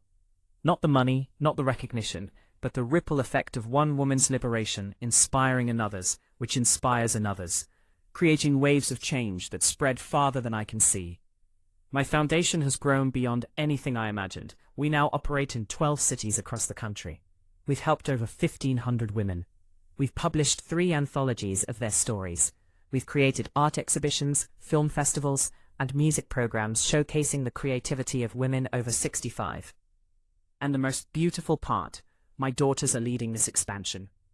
Victoria, once the gambling addict who tried to institutionalize me, now runs our financial empowerment programs, teaching elderly women how to protect themselves from exploitation. Natasha, once the drug addict who conspired against me, now directs our addiction recovery initiatives, using her own story to inspire others. They have not just changed, they have transformed. And in doing so, they have given me the greatest gift of all. A genuine relationship based on mutual respect, shared purpose, and authentic love. Last month was the 2nd anniversary of Richard's death. My daughters and I visited his grave together. It was the first time we had gone as a united family, rather than fractured individuals. We brought flowers, his favorites, white roses, and we each spoke to him. Victoria went first. Dad, I'm sorry I disappointed you. I'm sorry I didn't see what you were trying to teach me, but I want you to know, I finally understand. And I'm spending the rest of my life making you proud. Natasha was next. Dad, you saved my life by forcing me to face my addiction. If you hadn't done what you did, I would be dead by now. Thank you for loving me enough to hold me accountable. Then it was my turn. I knelt beside the headstone, touching the engraved letters of his name. Richard, I said softly, thank you for seeing me when I couldn't see myself. Thank you for believing in me when I had stopped believing. Thank you for giving me not just wealth, but wings. I am flying now, my love. I am soaring, and I am taking thousands of women with me. As we walked back to the car, Victoria put her arm around me. Mum, can I ask you something? Anything. Do you think Dad knew? Do you think he knew it would all turn out this way? I thought about it for a moment, about all the careful planning, all the strategic safeguards, all the hidden resources revealed at precisely the right moments. Yes, I said finally. I think he knew exactly how it would unfold. He was playing chess while we were all playing checkers. And his final move, his masterpiece, was liberating me to become who I was always meant to be. He was a genius, Natasha said, quietly. No, I corrected her. He was a man who loved me enough to give me what I needed, rather than what I wanted. I wanted security. He gave me freedom. I wanted comfort. He gave me challenge. I wanted to be taken care of. He gave me the tools to take care of myself and others. That night, sitting in my study working on my 3rd novel, I received an email from a woman in Australia. She had read my book and wanted to start a similar foundation in Sydney. Could I provide guidance? I smiled. The ripples were spreading farther than I had imagined, crossing oceans, reaching women I would never meet, but whose lives would be changed nonetheless. I wrote back immediately, offering not just guidance, but partnership. Within weeks, we had established the international branch of the foundation. Within months, we were operating in 4 countries.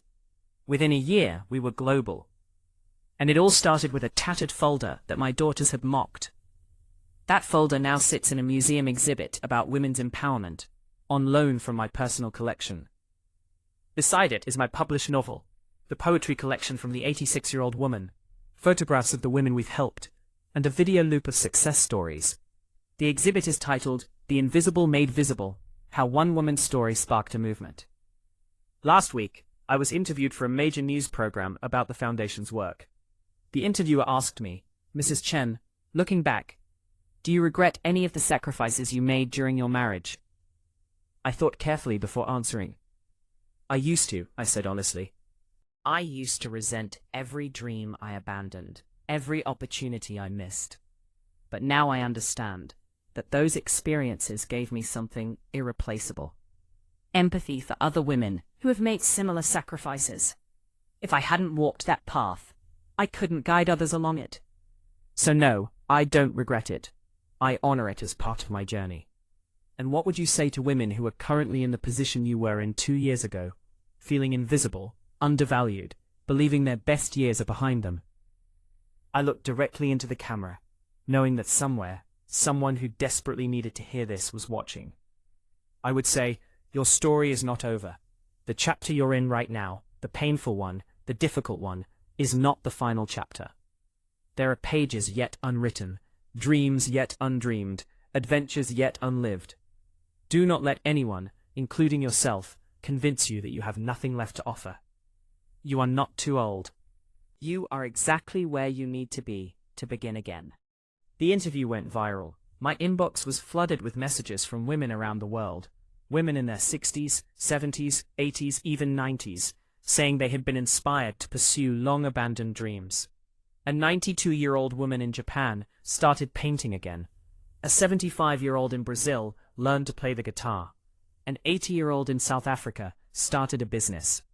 Each one credited my story with giving them permission to try. If you feel my words, show your support by liking the video and subscribing to the channel.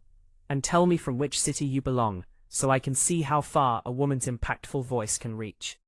Help me build this community so we can bring more truthful stories to you. But perhaps the most meaningful message came from an unexpected source.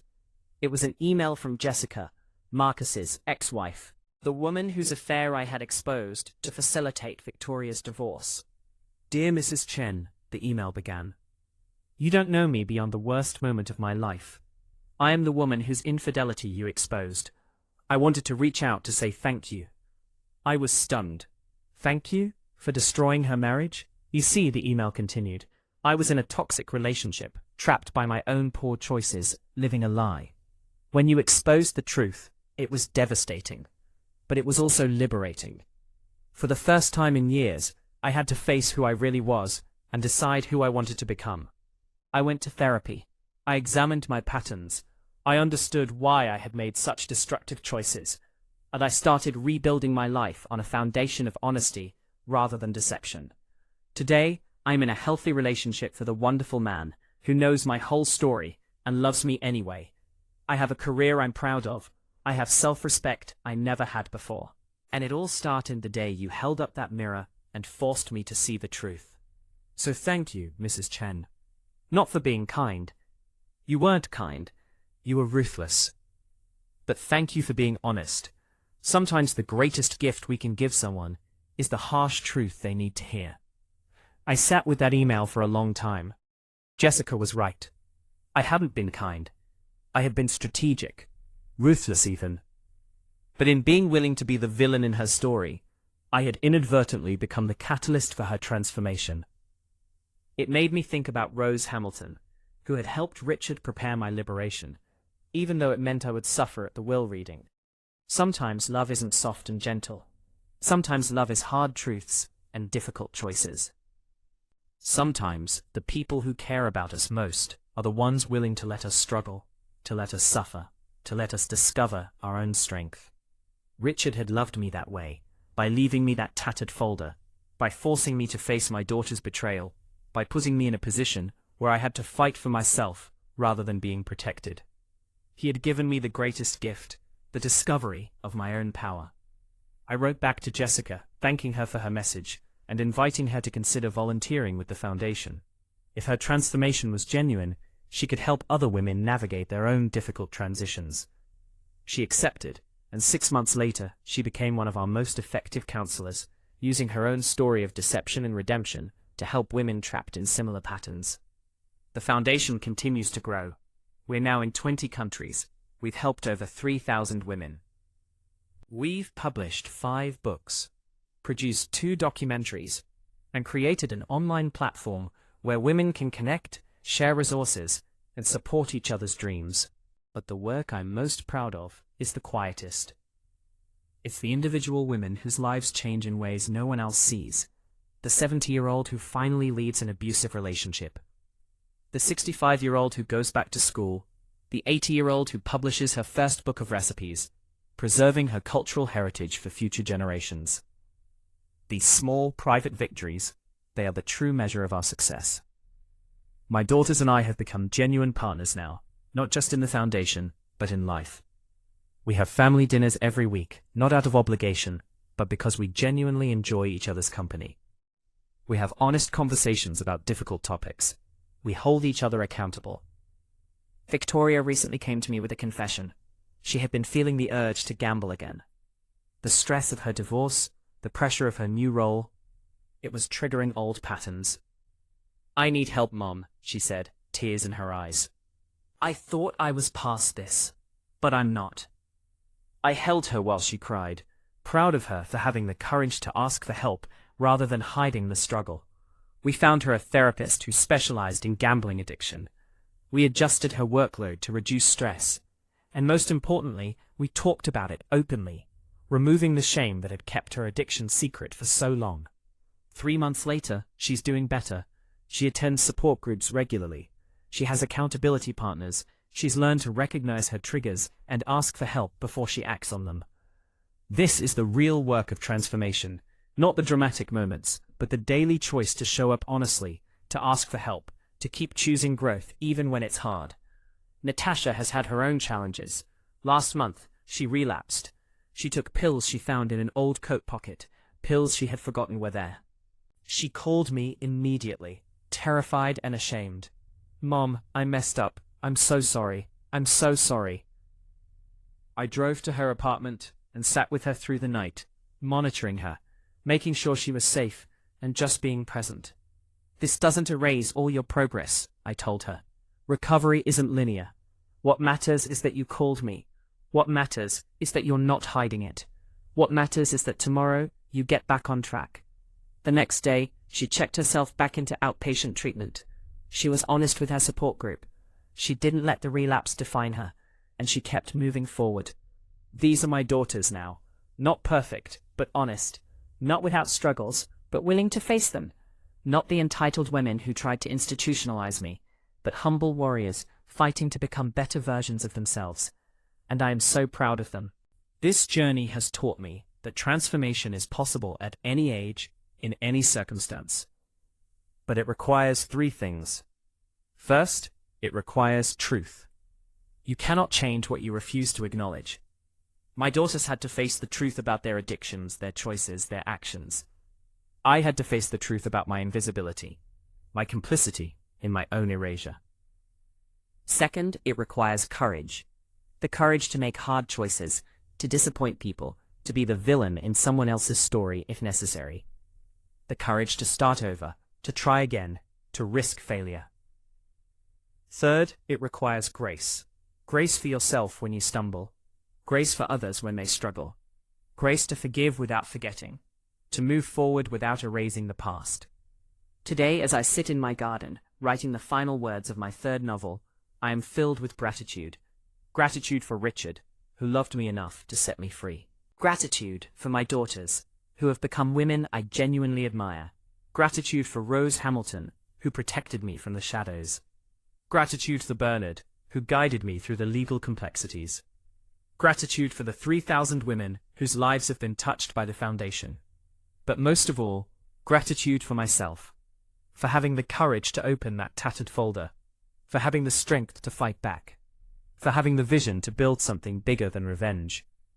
The tattered folder started as a symbol of humiliation, but it became a symbol of liberation. It became the catalyst for a movement that is changing lives around the world.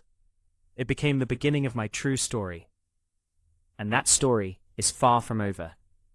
Because at 72, I am just getting started.